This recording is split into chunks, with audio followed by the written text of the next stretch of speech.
Hi, I'm Jesse Moss. And I'm Tony Gerber. And we're the directors of War Game, a documentary that's premiering at Sundance in the special screenings category.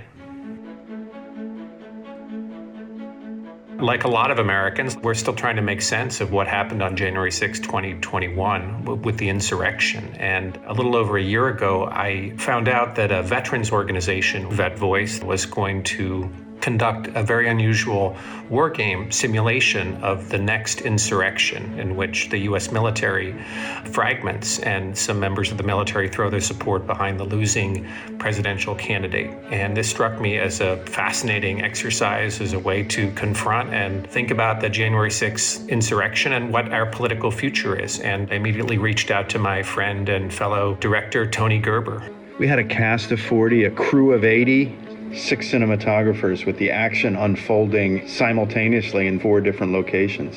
It was important for us to co-direct because the production challenge was enormous. We couldn't direct the participants, but we could direct the camera operators. So seeing every camera angle simultaneously on a bank of monitors, it was like having a beautiful giant train set.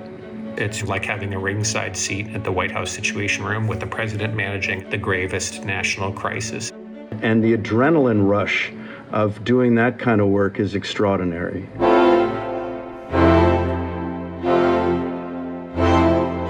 We could build a simulation of the White House Situation Room, this command bunker where the president manages his crises. And we could do it with great fidelity by bringing in a theatrical designer to help us realize that vision. And Vet Voice felt that the more verisimilitude there was in that environment, the better the performances of these role players would be. It was a bit of a gamble in terms of turning this into a film. Was it going to be engaging? Was it going to feel like Inside Baseball, or was it going to feel like a thriller?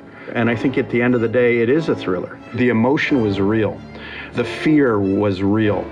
The passion and the stakes were all real. And although these are non-actors, not acting, there's an incredible truth to their performance. They know their roles because they've lived them.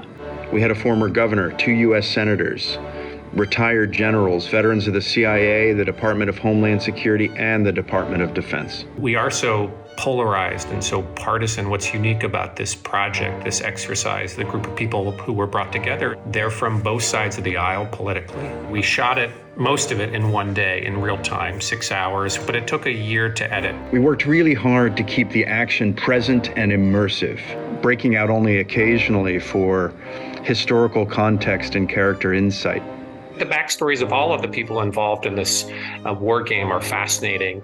Many of them are military veterans. They're great patriots and really trying to save democracy. They see democracy as under threat. I think we're also traumatized by January 6, 2021 and the imagery of insurrectionists overrunning the Capitol. It's really hard to look at. And I think the power of this film is it provides another way of looking at where we are as a country and our divisions and our strengths too. It's a way of engaging with the trauma without looking directly at it.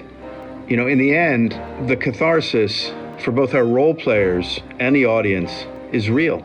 In that way, it's also like live theater. It's not complete until there's an audience in front of it. And it's going to be very exciting to hear the reaction of an audience to this film. Yeah, I can't wait.